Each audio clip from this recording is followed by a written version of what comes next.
buenos días. Desde Proyecto Libremente estamos hoy con el señor Jean-Pierre Garner-Mallet, padre de la teoría del desdoblamiento del tiempo.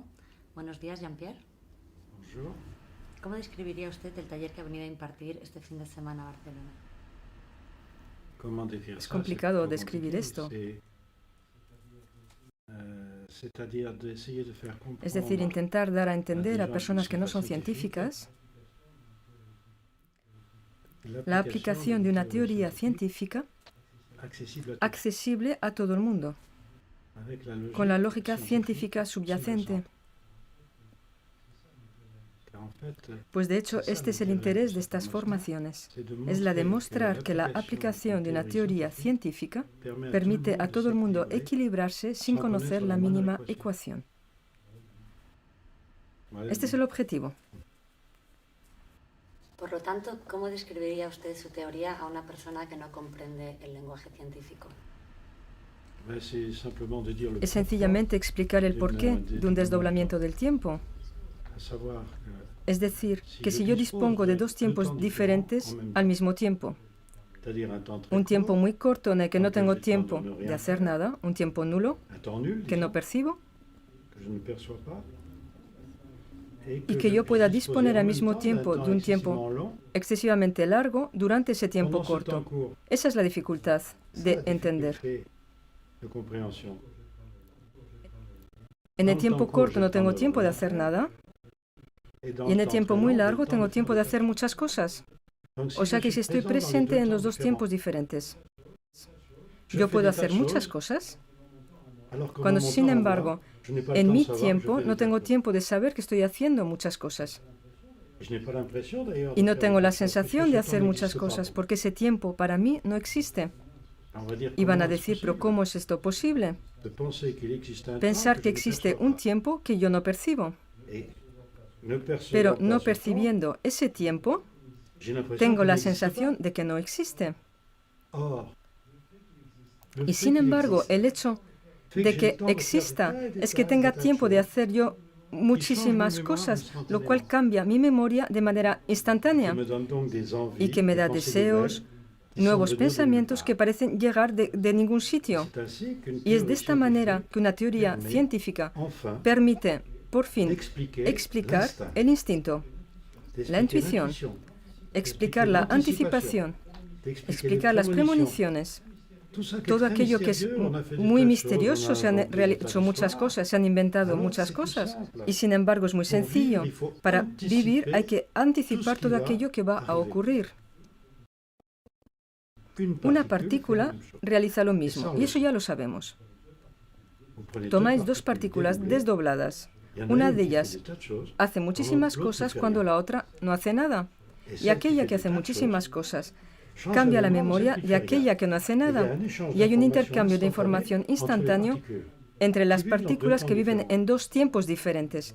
Y esas partículas que viven en dos tiempos diferentes van a ver cuáles son las experiencias más clásicas, que van a poder ver cuándo y cómo esas partículas actúan. El ejemplo más importante es el agujero negro. Porque una partícula que llega al borde de un agujero negro se desdobla y una de ellas entra en un agujero y desaparece instantáneamente. Y la particularidad del agujero negro es que si alguien entra en un agujero negro y desaparece instantáneamente, si yo soy el observador de dentro del agujero negro, veo que aquel que entra le cuesta muchísimo entrar. O sea que de un lado entra instantáneamente, es desintegrado instantáneamente en el agujero, y por otro lado nos cuesta muchísimo tiempo lograrlo. Vemos pues perfectamente que hay dos tiempos diferentes. Y esa relatividad del tiempo, pues, ¿para qué sirve? La partícula que desaparece en el agujero negro se toma todo su tiempo para realizar muchísimas experiencias. Vive muchísimas cosas nuevas que enriquecen su memoria. Y la otra, que se mantiene al borde del agujero negro, conserva su memoria intacta. O sea que cuando la partícula vuelve a salir del agujero negro de la manera igualmente rápida como cuando entró, no tenemos la sensación que sale de ella, tenemos la sensación que es una partícula nueva que está ahí al borde del agujero negro y que realiza la unión con su otra partícula. De hecho, es la partícula que se ha desdoblada la que reencuentra a su partícula célibe, que viene a unirse con la partícula célibe que era anteriormente. Hay pues un cambio de memoria instantánea para aquella que se ha quedado al borde. No ha hecho ninguna experiencia, pero mientras que la partícula está en el agujero, su memoria puede cambiar simplemente por un intercambio de informaciones. Veis pues que este principio totalmente conocido científicamente, no vemos, no sabemos para qué sirve para nosotros. Esto es muy sorprendente. Sin embargo, las partículas hacen esto y nosotros que somos después de todo un saco de partículas no lo utilizamos esto. ¿Y por qué esto? ¿Por qué es así? ¿Por qué seríamos diferentes? Y es ahí donde tenemos que entender lo siguiente. Nos han dicho demasiadas veces que estamos nosotros al servicio de la ciencia. Es decir, que estamos descubriendo cosas, la ciencia es algo que intentamos entender. No, eso no es verdad. Nosotros somos la ciencia. Todo está a nuestro servicio. Absolutamente todas las leyes están a nuestro servicio y no al revés. Y nos han hecho creer que estamos nosotros al servicio de la ciencia. O sea que ahora hay que utilizar esto. ¿Y cómo lo vamos a utilizar? Evidentemente no a través de las ecuaciones. No estamos en la Tierra para hacer ecuaciones. Estamos en la Tierra para vivir bien. O sea que igual tenemos que encontrar el por qué. Igual es eso lo más importante. Y evidentemente, la teoría del desdoblamiento os permite entender por qué estáis en la Tierra. Sencillamente. Por eso hay que tener mucho cuidado con aquellos que hablan demasiado rápidamente de la teoría del desdoblamiento, diciendo que se trata de una técnica. Esto no es ninguna técnica, es un principio vital. Hacer una técnica de ello es minorizar todo esto y arrastrar a las personas a muy grandes errores. Hay que dar a entender a las personas que un principio vital no necesita de ninguna técnica. Y que todos aquellos que intentan encontrar una técnica se pierden en el camino. Hay que entender la lógica científica de un principio vital para poder utilizarla, para poder equilibrarnos. Eso es lo más importante. Pienso que he respondido a tu pregunta. De manera que podemos crear nuestra realidad a través de un futuro potencial ya vivido por nuestro doble. La noción del doble es otra cosa diferente. Evidentemente que si vivimos en tiempos diferentes, podemos llamar a eso un doble. Es decir, yo estoy en un tiempo, yo estoy en otro tiempo. Lo más sencillo es evidentemente decir que tenemos un doble. Y esos intercambios de informaciones con un doble, debemos de saber que no se trata de nada artificial. Es algo que tiene que ser totalmente natural. Las partículas que os decía antes que se desdoblan, intercambian sus informaciones, se llama a eso la intrincación. Es un fenómeno totalmente constatado científicamente. Son intercambios de informaciones. No se entiende muy bien a nivel de partículas el por qué, porque no conocemos esta teoría del desdoblamiento. No sabemos cuál es la necesidad de un desdoblamiento. La necesidad de un desdoblamiento hay que retomar la base misma de la lógica. Si yo me hago una pregunta, yo quiero obtener una respuesta, pero lo más rápidamente posible, evidentemente. Y el tiempo en que yo busco la respuesta a mi pregunta, para mí es un tiempo perdido. Entonces, la idea del desdoblamiento es muy sencilla. Voy a suprimir ese tiempo entre la pregunta y la respuesta. Y voy a tener la respuesta al mismo tiempo de la pregunta. Y esto me permitirá realizarme otras preguntas. Evidentemente hay que imaginarse que hay alguien que responde a la pregunta. Entonces, me desdoblo. Y en el tiempo que suprimo, pongo a alguien como yo que va a responder a mi pregunta. Ese desdoblamiento es muy sencillo y lo entendemos. Uno de ellos se toma el tiempo para responder a la pregunta y el otro espera la respuesta al mismo tiempo que la pregunta, que va pues a realizarse preguntas diferentes. Y esas preguntas diferentes lo van a hacer evolucionar rápidamente.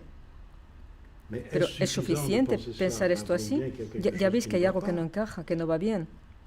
Y es que si lo hacemos de esta manera, podemos hacer esto indefinidamente.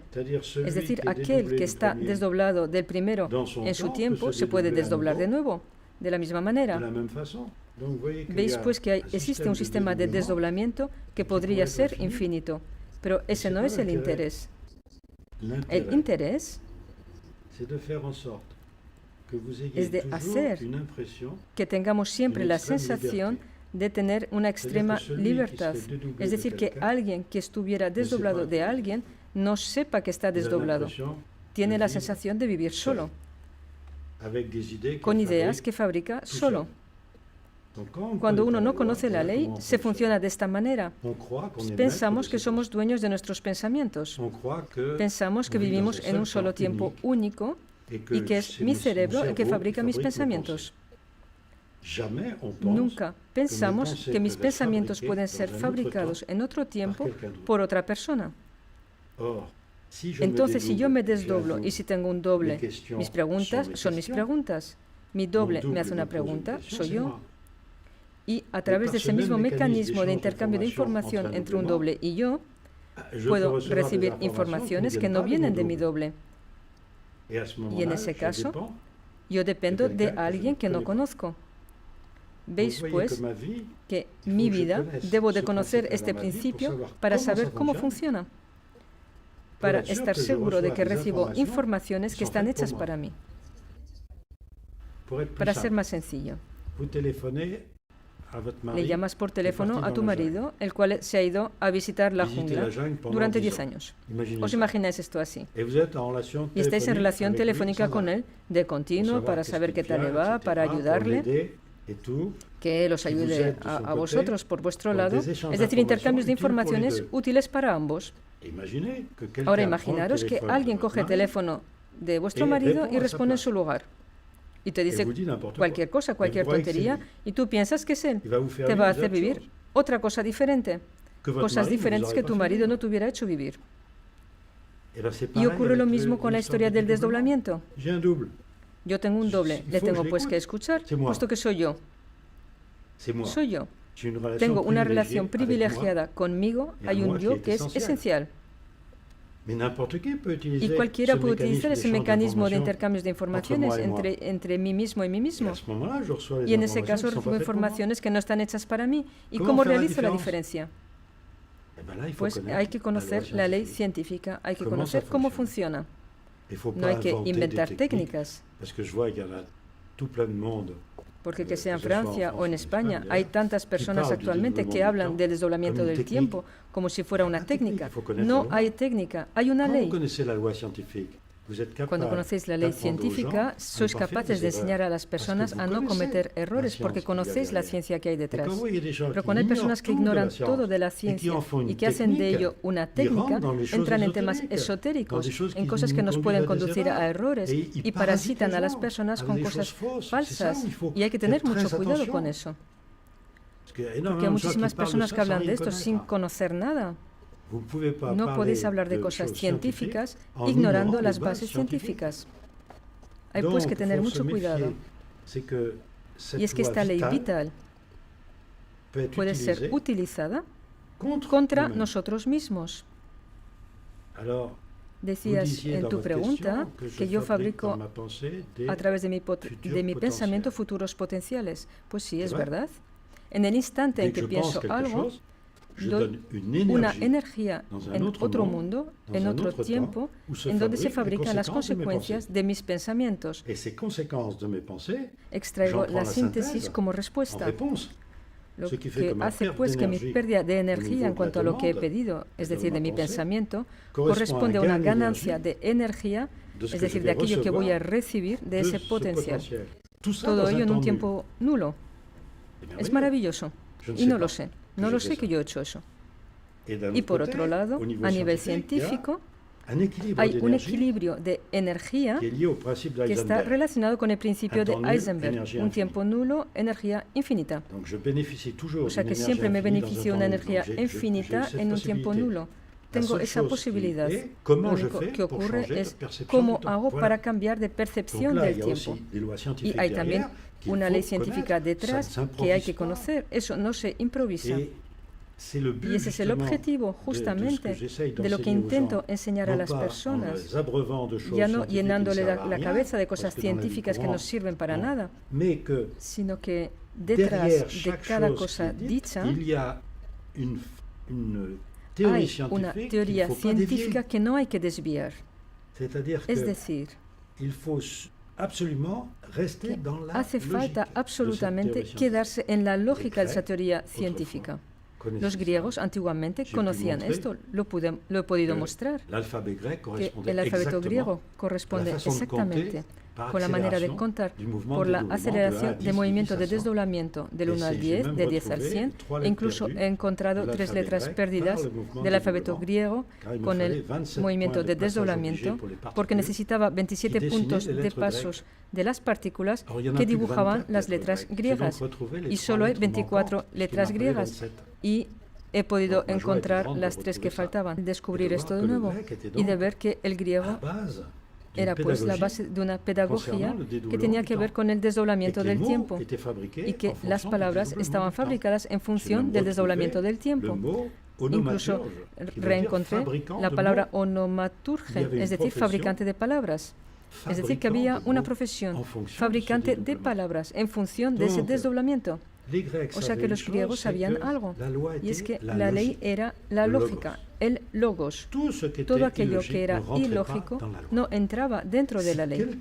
Si a alguien le parecía que algo era ilógico, para todos eso quedaba fuera de la ley, porque eso suprime todos los postulados, todos los dogmas.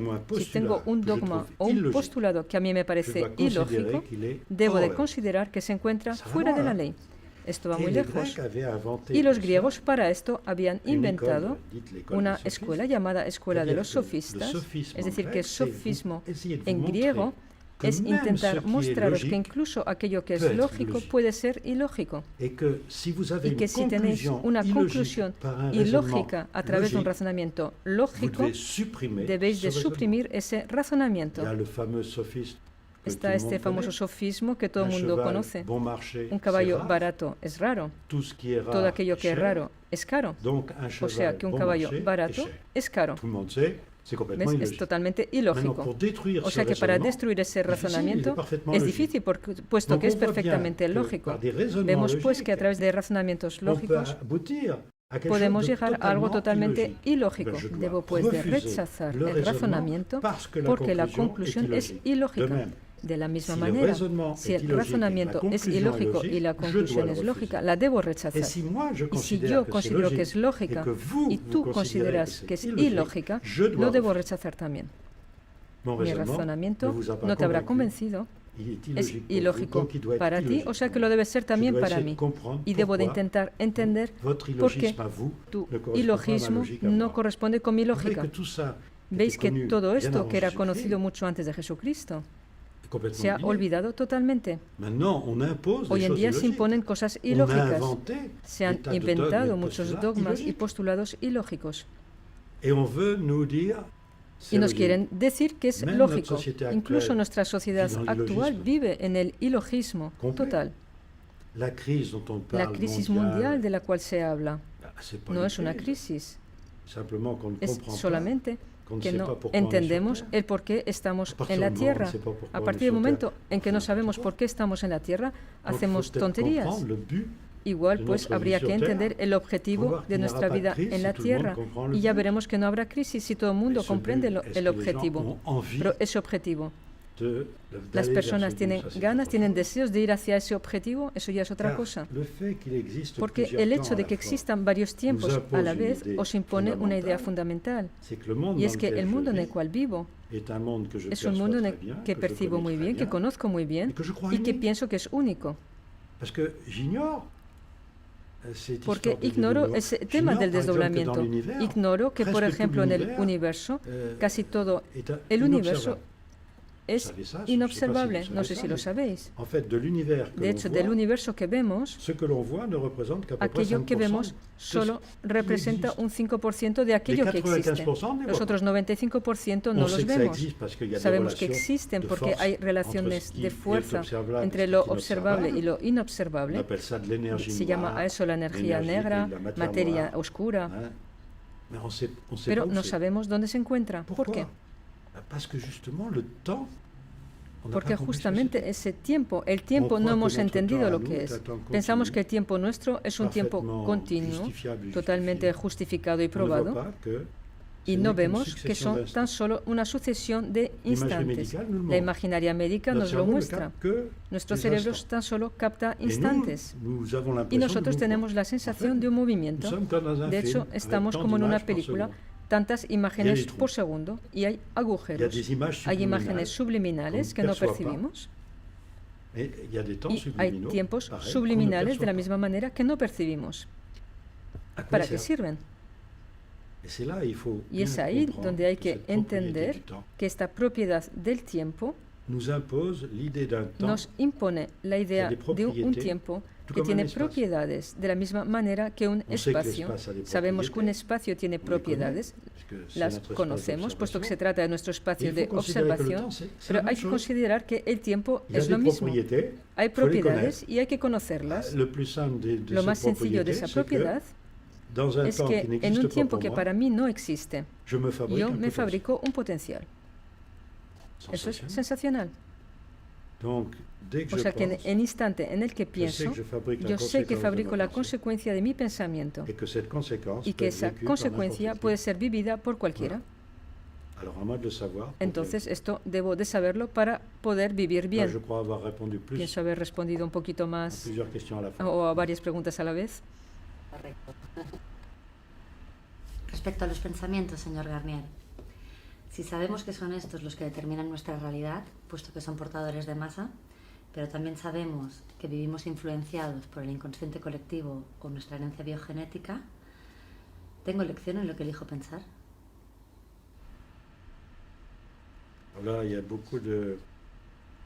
Hay mucha confusión con las palabras que utilizas.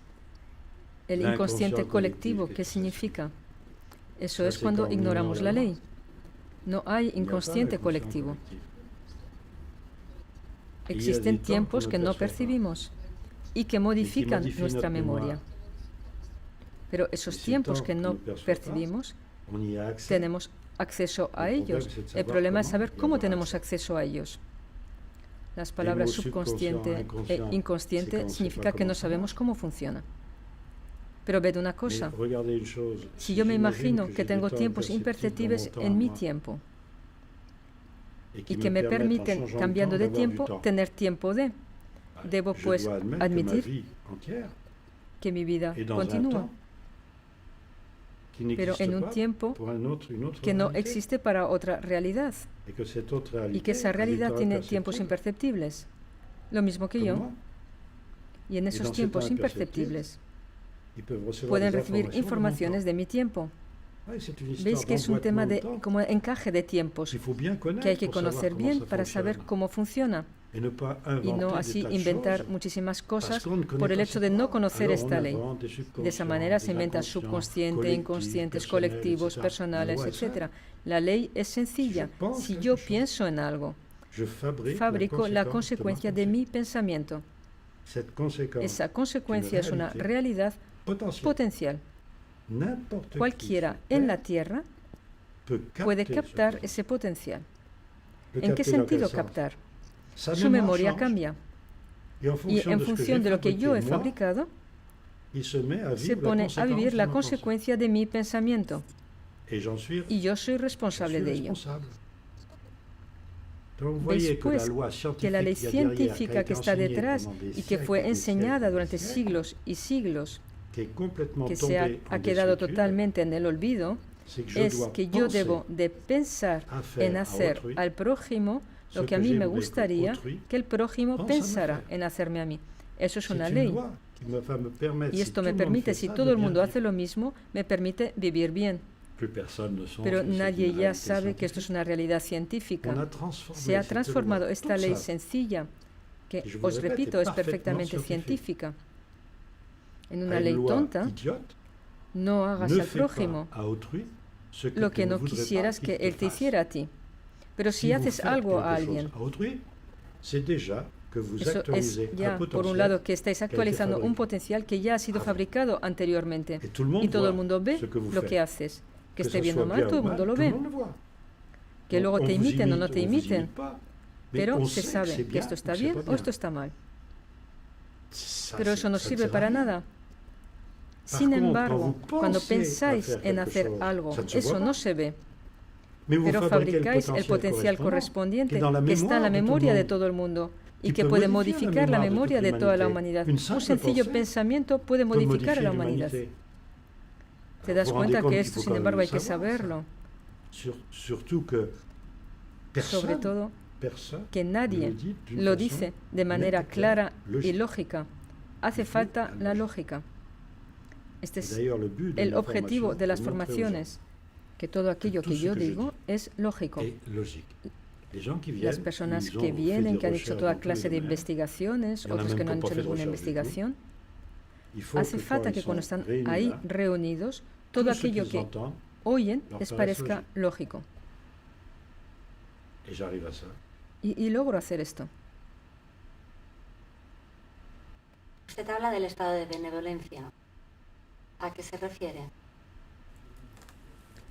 Sí, como he dicho antes, es que la ley científica en todo ello era pensar en hacer a los demás lo que me gustaría que los demás pensaran en hacerme a mí. Podemos decir que esto es benevolencia, es decir, yo controlo la benevolencia de mi pensamiento. ¿Por qué utilizar la palabra benevolencia? Porque las personas son llevados más que nada a hablar de amor, de afecto, de amistad. Eso no es una energía. Energía es el control del pensamiento. O sea que la palabra benevolencia va con ello. Hace falta saber algo. Esto lo veo en mis formaciones. Hay muchos psicólogos, psiquiatras que vienen para entender justamente ese inconsciente, ese subconsciente, de los cuales han delimitado bastante bien ciertas consecuencias. Es formidable avanzar con las personas que ya tienen ese conocimiento del espíritu y que ahora van a poner una ley estricta detrás, lo cual va a permitir un avance de la humanidad de manera sensacional. Porque evidentemente hay que trabajar con personas competentes que van mucho más lejos debido a su conocimiento primero. Ponen sencillamente algo lógico sobre algo que antes no era lógico. Tenían solamente una intuición sin saber ni el por qué ni el cómo. Por eso lo que he dicho antes, subconsciente, inconsciente, son palabras que esconden la ausencia de ley. Pero cuando tenéis el desdoblamiento del tiempo, ahí ya no hay inconsciente o subconsciente. Hay tiempos perceptibles y hay tiempos imperceptibles.